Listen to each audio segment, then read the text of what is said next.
Hello दोस्तों, अगर आप सोशियोलॉजी सब्जेक्ट से रिलेटेड किसी भी कॉम्पिटिटिव एग्जाम में अगर तैयारी कर रहे हैं तो ये वीडियो आपके लिए है। इससे पहले मैंने सेट 3 तक के एमसीक्यू टॉपिक वाइज आपके साथ शेयर किया है। तो ये है आज सेट 4, जिसमें mix, ultra mix, assertion reason, trap type के एमसीक्यू आपके साथ शेयर कर रही हूँ। यह सेट एग्जाम के सबसे ट्रिकी पैटर्न पर बेस है। तो चलिए स्टार्ट करते हैं। इससे पहले कि अगर आपने सेट 3 तक के वीडियो नहीं देखे हैं तो उसकी लिंक मैं डिस्क्रिप्शन में डाल दूंगी। और अगर आप पहली बार हमारे चैनल पर आ रहे हैं तो अगर आपको वीडियो पसंद आता है तो प्लीज़ हमारे चैनल को लाइक कीजिए, सब्सक्राइब कीजिए और वीडियो को पूरा अवश्य देखें।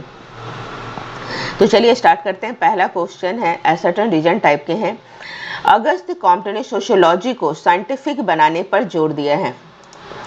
अगस्त कॉम्टे ने सोशियोलॉजी को साइंटिफिक बनाने पर जोर दिया है। रीजन है पॉजिटिव्स में ऑब्जर्वेशन और एक्सपेरिमेंट का उपयोग होता है। तो यहाँ ए और आर दोनों सही है। यह ऑप्शन इस प्रकार का जनरली क्वेश्चंस में रहता है कि दोनों सही है या दोनों गलत है। ए सही है, आर गलत है, या ए गलत है या आर सही है। तो चलिए इसका उत्तर हो जाता है ऑप्शन ए। इसको अब समझ लेते हैं। सही उत्तर ए और आर दोनों सही है। किस प्रकार समझिए। अगस्त कॉम्टे को सोशियोलॉजी का जनक कहा जाता है। उन्होंने समाजशास्त्र को विज्ञान की तरह पढ़ने की बात की है। उनका सिद्धांत पॉजिटिव्म कहलाता है, जिसमें ऑब्जर्वेशन अर्थात अवलोकन, एक्सपेरिमेंट अर्थात प्रयोग और साइंटिफिक मेथड का प्रयोग होता है। इसीलिए रीजन एसर्टेन को सही तरीके से एक्सप्लेन करता है। नेक्स्ट टॉपिक्स पर आ जाते हैं। क्वेश्चन नंबर 2, इमाहिल दुर्खिम ने सुसाइड को सोशल फेनोमेना माना है। रीजन, सुसाइड पूरी तरह से व्यक्तिगत कारणों से होता है। सुसाइड पूरी तरह से व्यक्तिगत कारणों से होता है। अब यहाँ है ऑप्शन ए और आर दोनों सही है, बी ए सही आर गलत, सी ए गलत और आर सही, और डी दोनों गलत हैं। तो करेक्ट आंसर यहाँ पर हो जाता है ऑप्शन बी, ए सही और आर गलत। क्या हो जाता है, ए सही है और आर गलत है। चलिए इसको समझते हैं किस प्रकार ए सही और आर गलत। दुर्खिम ने अपनी पुस्तक सुसाइड में बताया है कि सुसाइड केवल व्यक्तिगत कारण नहीं बल्कि सामाजिक कारणों से भी प्रभावित होता है। उन्होंने सोशल इंटीग्रेशन और रेगुलेशन को सुसाइड का मुख्य कारण माना है। इसीलिए रीजन गलत है कि यह पूरी तरह से व्यक्तिगत कारणों पर होता है। चलिए नेक्स्ट क्वेश्चंस की तरफ बढ़ते हैं। क्वेश्चन नंबर 3, कार्ल मार्क्स के अनुसार इकोनॉमिक स्ट्रक्चर सोसाइटी को प्रभावित करता है। रीजन है इसका सुपर स्ट्रक्चर बेस को निर्धारित करता है। सुपर स्ट्रक्चर बेस को निर्धारित करता है। ए और आर दोनों सही है, बी ए सही आर गलत, सी ए गलत आर सही, और डी दोनों गलत हैं। तो इसका आंसर हो जाता है, सही उत्तर है ऑप्शन बी। सही उत्तर क्या है, ऑप्शन बी है। किस प्रकार, चलिए समझते हैं। कार्ल मार्क्स के अनुसार समाज का आर्थिक आधार, बेस, राजनीति, धर्म, शिक्षा आदि सुपर स्ट्रक्चर को प्रभावित करता है। लेकिन रीजन गलत है, क्योंकि मार्क्स के अनुसार बेस सुपर स्ट्रक्चर को निर्धारित करता है, उल्टा नहीं। यानी सुपर स्ट्रक्चर बेस को निर्धारित नहीं करता है, बेस सुपर स्ट्रक्चर को निर्धारित करता है। ठीक है। तो समाज का आर्थिक आधार मतलब बेस राजनीति, धर्म, शिक्षा आदि को प्रभावित करता है। नेक्स्ट है नंबर 4, मैक्स वेबर ने ब्यूरोक्रेसी को रेशनल सिस्टम बताया है। रीजन, इसमें रूल्स और हेरिटरी दोनों होती हैं। ऑप्शंस देख लेते हैं। तो ऑप्शंस के अनुसार यहाँ पर करेक्ट आंसर हो जाता है ऑप्शन ए और आर दोनों सही हैं। मैक्स वेबर ने ब्यूरोक्रेसी को रेशनल सिस्टम कहा है क्योंकि इसमें रूल्स होते हैं, हेरिटरी होती है, डिवीजन ऑफ लेबर होता है। इसीलिए रीजन सही है और एक्सप्लेनेशन है। नेक्स्ट आ जाते हैं concept trap MCQ. Mechanical solidity का आधार क्या है?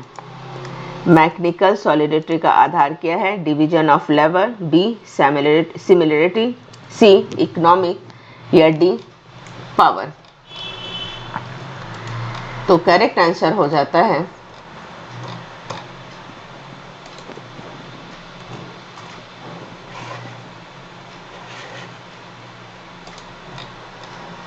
B similarity. करेक्ट आंसर क्या है इसका? B similarity. मैकेनिकल सॉलिडिटी का आधार सिमिलरिटी होता है। दुर्खिम के अनुसार प्रिमिटिव सोसाइटी में लोग समान कार्य करते हैं और समान सोच रखते हैं। इसी समानता के कारण मैकेनिकल सॉलिडिटी बनती है। नेक्स्ट नंबर 6, ऑर्गेनिक सॉलिडिटी में पाई जाती है primitive society, modern society, tribal society या रूरल सोसाइटी। करेक्ट आंसर है option B modern society. Modern society इसमें पाई जाती है। मॉडर्न सोसाइटी में डिवीजन ऑफ लेबर अधिक होता है। लोग अलग अलग काम करते हैं और एक दूसरे पर निर्भर रहते हैं। इसे ऑर्गेनिक सॉलिडिटी कहते हैं। नेक्स्ट क्वेश्चन हो जाता है नंबर 7, फॉल्स कॉन्शियसनेस किससे संबंधित है? फॉल्स कॉन्शियसनेस किससे संबंधित है? Karl Marx, B Max Weber, C Durkheim या डी कॉम्ट। करेक्ट आंसर है ऑप्शन ए कॉम्ट। कॉम्ट से ये संबंधित है। मार्क्स के अनुसार कार्ल मार्क्स से संबंधित है। मार्क्स के अनुसार रूलिंग क्लास गरीबों की ऐसी सोच में रखती है जिससे वे अपने शोषण को समझ नहीं पाते। इसे फॉल्स कॉन्शियसनेस कहते हैं। नेक्स्ट, वेबर के अनुसार पावर का अर्थ क्या है? वेबर के अनुसार पावर का अर्थ क्या है? ऑप्शन है authority, B ability of impose will, C prestige या डी इकोनॉमिक। करेक्ट आंसर हो जाता है इसमें option B ability to impose will. Weber के अनुसार पावर वह क्षमता है जिसमें कोई व्यक्ति दूसरे को अपनी इच्छा थोप सके। नेक्स्ट टॉपिक अब हमारा इंडियन सोशियोलॉजी से क्वेश्चंस देखेंगे। एम.एन. श्रीनिवास के अनुसार वेस्टर्नाइजेशन का प्रभाव क्या है? ट्रेडिशन बढ़ाता है, बी सोशल चेंज लाता है, सी कास्ट को खत्म करता है या डी रिलीजियन बढ़ाता है। करेक्ट आंसर है सोशल चेंज बढ़ाता है। करेक्ट आंसर सोशल चेंज बढ़ाता है। एम.एन. श्रीनिवास के अनुसार वेस्टर्नाइजेशन से शिक्षा बढ़ती है, आधुनिकता आती है और सामाजिक परिवर्तन होता है। नेक्स्ट आ जाते हैं डोमिनेंट कास्ट में क्या जरूरी नहीं है? डोमिनेंट कास्ट में क्या जरूरी नहीं है? पहला है पॉपुलेशन, बी पावर, सी रिचुअल स्टेटस या D economic strength. Correct answer यहाँ हो जाता है रिचुअल स्टेटस। डोमिनेंट कास्ट के लिए जरूरी तत्व होते हैं population, economic power, political power, लेकिन रिचुअल स्टेटस जरूरी नहीं होता है।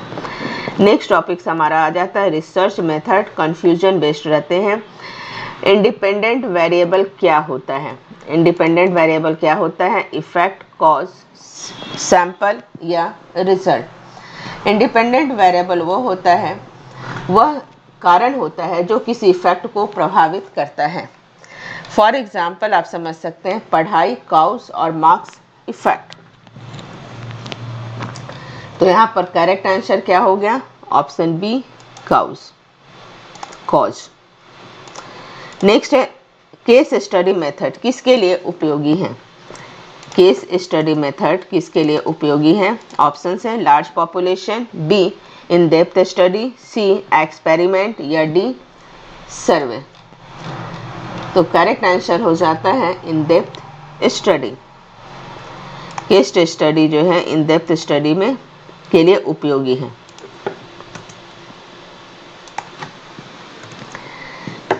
केस केस स्टडी मेथड किसी व्यक्ति, समूह या घटना का गहराई से अध्ययन करने के लिए प्रयोग किया जाता है। Institution application. सेकेंडरी ग्रुप का उदाहरण कौन सा है? सेकेंडरी ग्रुप का उदाहरण कौन सा है? फैमिली, फ्रेंड, ऑफिस या किनशिप। करेक्ट आंसर है ऑफिस। सेकेंडरी ग्रुप अर्थात formal relation, limited interaction and goal oriented. Office इसका अच्छा उदाहरण है। नेक्स्ट हो जाते हैं, इंडोगैमी का अर्थ क्या है? इंडोगैमी का अर्थ क्या है? Outside marriage, B within group marriage, C love marriage या D intercaste marriage. Correct answer है option B within group marriage. जब विवाह अपने ही कास्ट या ग्रुप में किया जाए तो उसे इंडोगैमी कहते हैं। नेक्स्ट टॉपिक हमारा हो जाता है culture and society trap. Folk way क्या है? Strict law, B informal norms, C value या डी बिलीव्स। करेक्ट आंसर है informal norms. Folk value informal norms है। फॉक वे सामान्य सामाजिक नियम होते हैं, जैसे नमस्ते करना, लाइन में खड़ा रहना। इन्हें टूटने पर बड़ी सजा नहीं होती है। नेक्स्ट आ जाते हैं मोड्स क्या है? Weak norms, strong norms, law या कस्टम ओनली। करेक्ट आंसर है स्ट्रॉन्ग नॉर्म्स।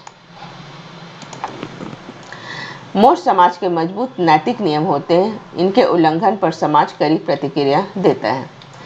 नेक्स्ट है stratification concept mix. Open system का उदाहरण कौन कौन सा है? कास्ट, क्लास, स्टेट या सेविलिटी। करेक्ट आंसर है option B class. Class system में मोबिलिटी संभव है, लेकिन व्यक्ति मेहनत से अपनी स्थिति बदल सकता है।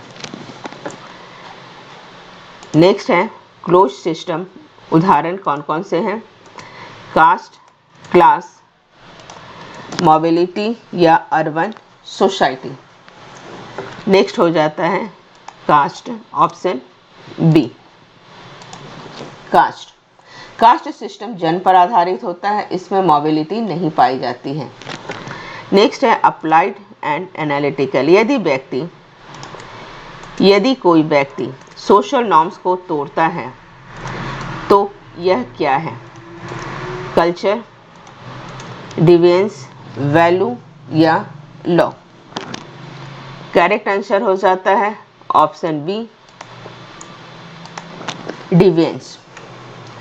जब व्यक्ति समाज के नियमों का उल्लंघन करता है तो उसे डिविएंस कहते हैं। नेक्स्ट है कल्चर लैग। यदि समाज में तेजी से बदलाव हो और वैल्यू पीछे रह जाए तो क्या होगा? इंटीग्रेशन, कल्चर लैग, स्टेबिलिटी या इक्वलिटी। यदि समाज में तेजी से बदलाव हो और वैल्यू पीछे रह जाए तो क्या होगा? Culture lag. विलियम एफ ऑगमन के अनुसार जब टेक्नोलॉजी तेजी से बदलती है लेकिन वैल्यू धीरे धीरे बदलती है तो उसे कल्चर लैग कहते हैं। नेक्स्ट है रेफरेंस ग्रुप का सही कथन क्या होता है? रेफरेंस ग्रुप का सही कथन क्या होता है? ए हमेशा मेंबरशिप ग्रुप में रहता है। बी कंपैरिजन के लिए उपयोग होता है। सी केवल फैमिली होता है या डी केवल क्लास होता है। करेक्ट आंसर है ऑप्शन बी कंपैरिजन के लिए उपयोग किया जाता है। रेफरेंस ग्रुप का सही कथन है कंपैरिजन के लिए प्रयोग किया जाता है। रेफरेंस ग्रुप वह समूह होता है जिससे व्यक्ति खुद की तुलना करता है। स्क्राइब स्टेटस का उदाहरण क्या है? Teachers, doctor, caste, engineer. Correct answer है option B, caste. Means ascribe status वह होता है जो हमें जन्म से प्राप्त होता है, जैसे कास्ट, जेंडर, फैमिली बैकग्राउंड, ये सारे जो है एस्क्राइब स्टेटस होते हैं। नेक्स्ट है सोशल चेंज का कारण क्या है? सोशल चेंज कारण क्या है? स्टैटिक नेचर, बी इनोवेशन, सी आइसोलेशन या डी ट्रेडिशन। तो करेक्ट आंसर है ऑप्शन बी, इनोवेशन। नई टेक्नोलॉजी, आइडिया और इन्वेंशन समाज में परिवर्तन लाते हैं। नेक्स्ट है ग्लोबलाइजेशन का नेगेटिव इफेक्ट क्या है? इंटीग्रेशन, बी कल्चरल लॉस, सी डेवलपमेंट या डी कम्युनिकेशन। करेक्ट आंसर हो जाता है ऑप्शन कल्चरल लॉस। ग्लोबलाइजेशन से लोकल कल्चर और ट्रेडिशन कमजोर हो जाता है। नेक्स्ट है फेमिनिज्म का प्रमुख उदाहरण, प्रमुख उद्देश्य क्या होता है? Feminism, economy, gender equality, politics या रिलीजन। करेक्ट आंसर है जेंडर इक्वलिटी।